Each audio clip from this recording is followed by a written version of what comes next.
Hi everybody. I thought it would be fun to do a Facebook Live where I just give you a tour of how I have all of the software set up on my computer for my next workshop.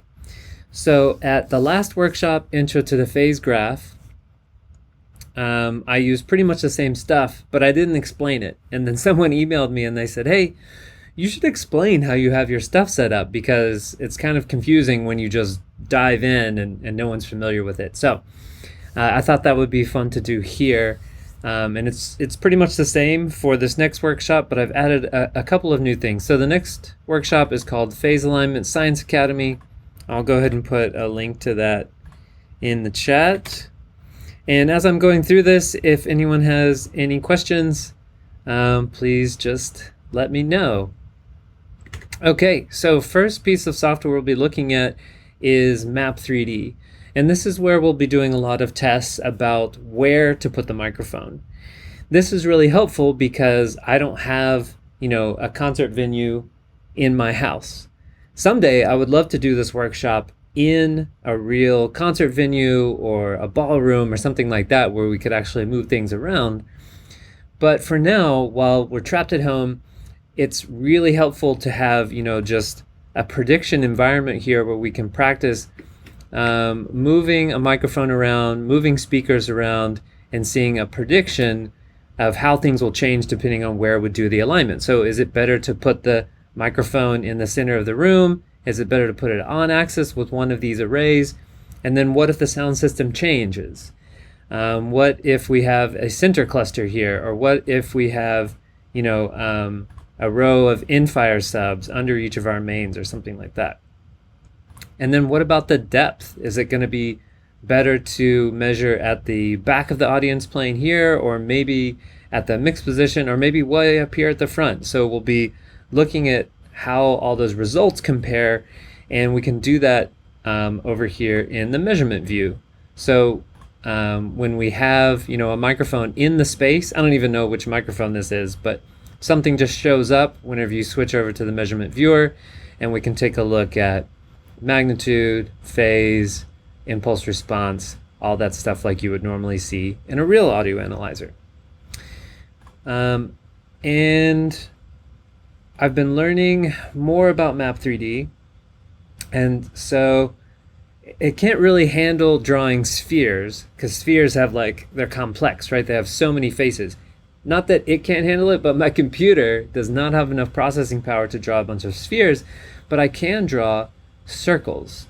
So I'll be attempting to demonstrate some principles of alignment by drawing some circles, and then we can sort of rotate around the audience and we'll be able to see, why we might want to make certain alignment decisions based on where these things show up. Okay, oh wait, I actually have one other, this isn't the only design we'll be looking at. So this is a really big design so that I can look at, large phase spans. I think this is something like 80 meters wide. So a big wide audience, it's like 60 meters deep. And so there's a lot of problems that could come up. So it's fun to show designs that can have a lot of potential problems and talk about how to think about those. But we'll be looking at some other designs as well. A student that will be attending the workshop actually sent me this design, and so we'll take a look at this and talk about how we might think about microphone placement for an alignment in this scenario where you have a row of subwoofers across the front and you're doing something like a digitally delayed subwoofer arc. Where do you place the microphone for doing this kind of alignment? Okay, and then how we'll be doing the processing is over in Compass. So Compass is the software that you usually use to control a piece of hardware called a Galileo or a Galaxy, these kinds of products from Meyer Sound, but you can also use it to control MAPP 3D. So MAPP 3D has its own built-in processor, but you can remote control it with Compass. And this is nice because then you have, all of this interface that you're familiar with, and you have link groups and snapshots, and I can save the project and, put in the processing that I need, and we can play with all pass filters and things like that. So that's why it's nice to have like a separate processor even when we're just using a prediction environment like this. Let's see, so that's MAPP. Compass, we'll definitely be using SubAligner to help us with some of the alignments. And another important piece of software we'll be looking at is called Crosslight. And Crosslight has some functionality built in that makes it really helpful for just observing the interaction and the result of adding different filters. So we'll start by just looking at things like, what if I have a microphone cable and I add a filter to that? What is the shape of this filter in the magnitude and the phase? What's happening there when I insert something like this? Once we become kind of more familiar with these shapes, then we can switch over to looking at what their effects will be on real measurements. So I'll switch over to looking at some real measurements. I will bypass those demo filters that I had in channel 1 and channel 2.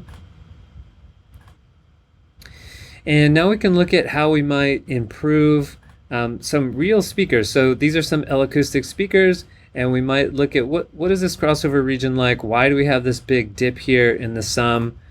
And if we just do a quick automatic alignment here, like how did that work? Like, why is this phase alignment better than the other one that was there before? And is this too much overlap? Do we like this? Why do we like this? Is this a shape that we like? And then pretty quickly we can switch over to combining not only speakers that are designed to work together, but maybe a speaker from a different manufacturer that's not designed to go with this speaker. Now, what's the new challenge with the alignment here to make these two things work? And I know that a lot of this is going to be main sub alignments, spectral crossover alignments, because that's what people have asked me to talk about, and that's where a lot of the interest is. But of course, there are a lot of alignment decisions to be made all through the spectrum and all through the space. So we'll also be looking at full range alignments. So if I mute this sub for a second, and actually I need to open a different file.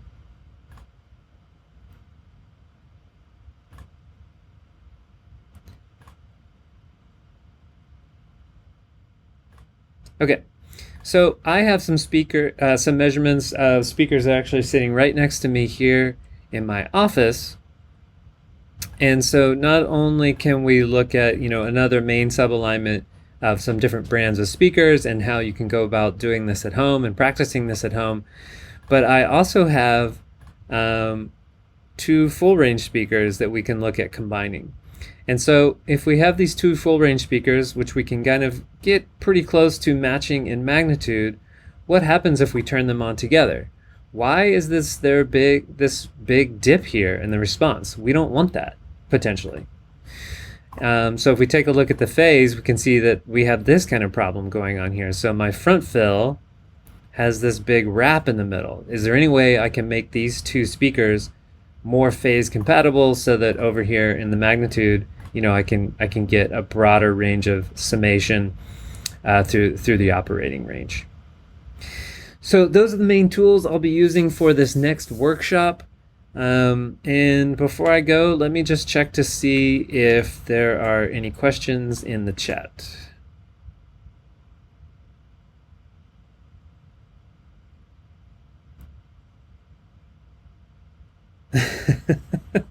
Jeff says, is there still a live event industry? Yes, there is, Jeff.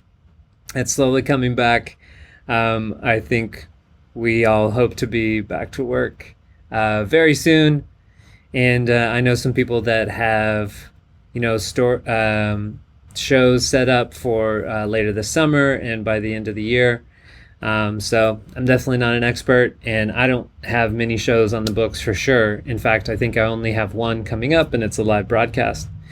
Sort of a different topic. But yeah, that's kind of how I feel about it. I'm hopeful, but I'm not holding my breath. I don't know exactly what date that's going to happen. Okay, so those are the main tools I'll be using for this upcoming workshop. It's this weekend, so if you are interested in learning more about filters and microphone placement, and you want to take a little journey down the rabbit hole with me on that subject, I hope you'll join me. All right, thanks.